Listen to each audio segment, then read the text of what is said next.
도토리 친구들 안녕. 오늘은 중학교 1학년 1학기 3단원 문자와 식에 대해 배워볼 거예요. 먼저 문자를 어떻게 사용하는지, 그리고 1차식이 무엇이고 그 계산을 어떻게 하는지 배운 후에 방정식과 항등식에 대해 알아보고, 그리고 1차 방정식을 어떻게 푸는지 배워볼 거예요. 먼저 문자의 사용이에요. 곱셈과 나눗셈 기호는 생략할 수가 있어요. 그래서 수 곱하기 문자의 경우 곱셈 기호를 생략하고 문자를 알파벳 순으로, 만약 똑같은 문자가 있다면 거듭 제곱으로 표현해줘요. 이렇게 3 곱하기 a 곱하기 b 곱하기 b 곱하기 c가 있다면 3ab 제곱 c로 표현하는 거예요. 그리고 나눗셈은 분수의 꼴로 바꾸어서 a 나누기 b의 경우 b분의 a, 이때 b는 0이 아니다라는 수학적 사실 꼭 기억하고 이렇게 분수의 꼴로 바꿀 수가 있는 거예요. 그리고 이러한 문자를 사용했을 때 우리가 문자를 사용한 식에서 문자 대신 숫자를 넣는 것을 대입이라고 해요. 그리고 더 많은 용어들을 알아볼게요. 수 또는 문자의 곱으로 이루어진 식을 항이라고 해요. 이때 문자가 없이 수로만 이루어진 항을 상수항이라고 해요. 그리고 항에서 문자 앞에 곱해진 수를 개수라고 합니다.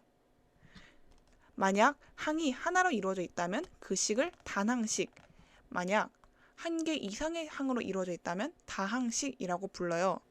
다항식은 한 개 이상의 항으로 이루어진 식이기 때문에 단항식도 다항식에 포함된다는 것 꼭 기억하고 넘어가길 바래요. 예를 들어 5C는 단항식이고 개수가 5라는 걸 알 수가 있죠.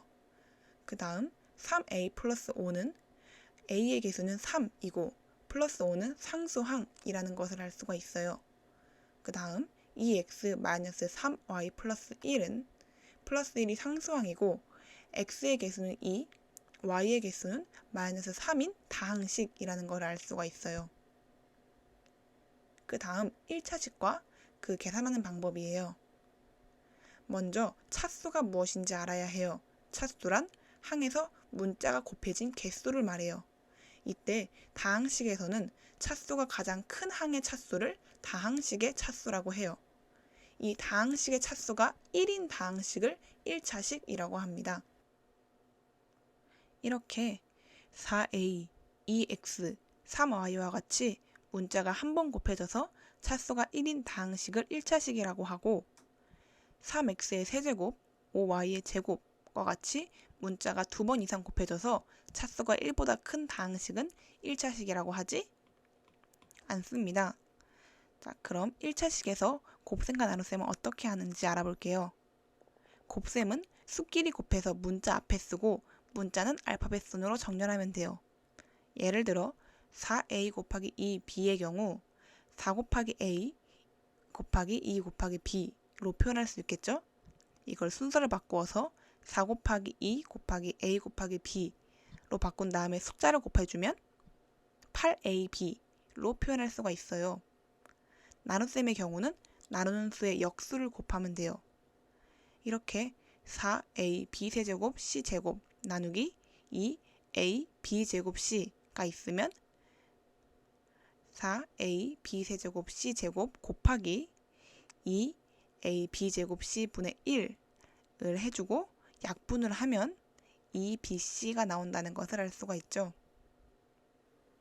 1차식에서 덧셈과 뺄셈을 하기 위해서는 동류항이 무엇인지 알아야 해요.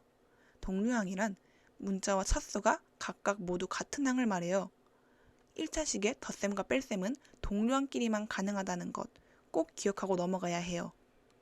이렇게 3a 플러스 4a 플러스 5b 마이너스 3b의 식이 있을 때 3a와 4a의 문자가 같고 차수가 1로 같은 걸 볼 수가 있죠.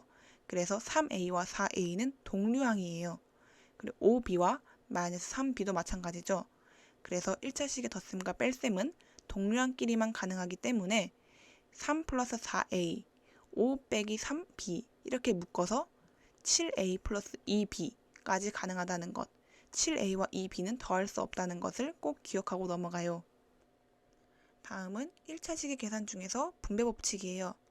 분배법칙은 이렇게, 이렇게, 이렇게, 이렇게 곱셈을 하는 거죠. 그럼 이렇게 식이 나오는데요.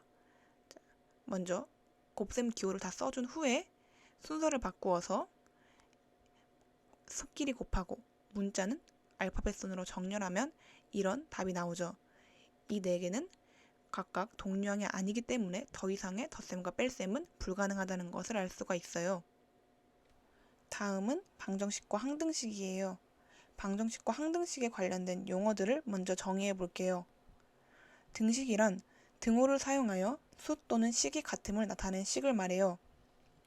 예를 들어 2 더하기 3은 5, 3x는 6과 같이 양변이 같음을 등호를 통해 표현하는 식을 등식이라고 해요. 방정식은 미지수의 값에 따라 참 또는 거짓이 결정되는 등식을 말해요. 예를 들어 3x 플러스 2는 8과 같이 x의 값에 따라서 이 등식이 참이 될 수도 있고 거짓이 될 수도 있는 등식을 방정식이라고 해요. 미지수란 방정식에 사용된 문자를 말하고 여기서는 x겠죠? 해 또는 근이란 방정식을 참이 되게 하는 미지수 값을 말해요. 여기서는 2겠죠. 방정식을 푼다는 것은 방정식의 해를 구한다는 뜻이에요. 그리고 항등식이란 미지수에 어떤 값을 대입하여도 항상 참이 되는 등식을 말해요.